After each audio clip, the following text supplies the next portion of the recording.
അപ്പോൾ നാട്ടിലേക്ക് യാത്ര ചെയ്യുന്നവർ മസ്റ്റായിട്ടും ഫില്ല് ചെയ്യേണ്ട ഫോമാണ് എയർ സുവിധ ഫോം.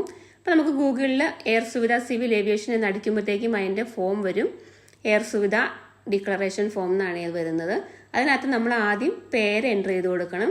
അതിനുശേഷം ജെൻഡർ എൻ്റർ ചെയ്യണം.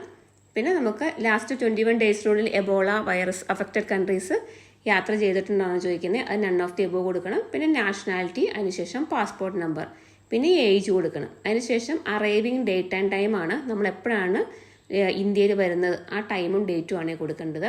പിന്നെ ഫ്ലൈറ്റ് നമ്പറിന് ശേഷം ചെക്ക് ഇൻ ചെയ്തിട്ടുണ്ടെങ്കിൽ സീറ്റ് നമ്പർ കൂടി കൊടുക്കണം കേട്ടോ.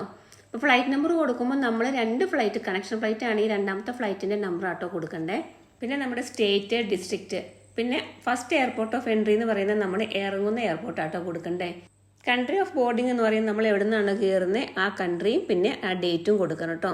പിന്നെ നമ്മൾ കണക്ഷൻ ഫ്ലൈറ്റ് ആണെങ്കിൽ ഏതെങ്കിലും കൺട്രി ഇറങ്ങുന്നുണ്ടെങ്കിൽ ആ ട്രാൻസിറ്റ് കൺട്രി എന്ന് കൊടുക്കണം, ആ ഡേറ്റും കൊടുക്കണേ.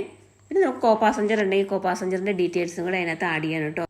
പേര്, പാസ്പോർട്ട് നമ്പർ, നാഷണാലിറ്റി, ജെൻഡർ, അതുപോലെ ഏജ് ആൻഡ് സീറ്റ് നമ്പർ. ഇവിടെ 2 കോ പാസഞ്ചർ ഉണ്ടായിരുന്നു, അതുകൊണ്ട് ഞാൻ 2 പേരുടെയും ഡീറ്റെയിൽസ് ആഡ് ചെയ്യുക കേട്ടോ. Next contact address. അപ്പോൾ നാട്ടിലെ കോൺടാക്ട് അഡ്രസ്സ് ആട്ടോ നമുക്ക് കൊടുക്കണ്ടേ. പിൻകോഡ് കൊടുക്കണം, അതുപോലെ ഇമെയിൽ ID കൊടുക്കണം. പിന്നെ നമുക്ക് OTP വരാനായിട്ടൊരു മൊബൈൽ നമ്പർ കൊടുക്കണേ. ഞാൻ UAE മൊബൈൽ നമ്പർ ആട്ടോ കൊടുത്തത്. അപ്പോൾ നമുക്കൊരു OTP വരും, ആ OTP അതിനകത്ത് എൻ്റർ ചെയ്യണം. പിന്നെ നമുക്ക് നാട്ടിലത്തെ ഒരു മൊബൈൽ നമ്പറും കൂടി കൊടുക്കണം കേട്ടോ.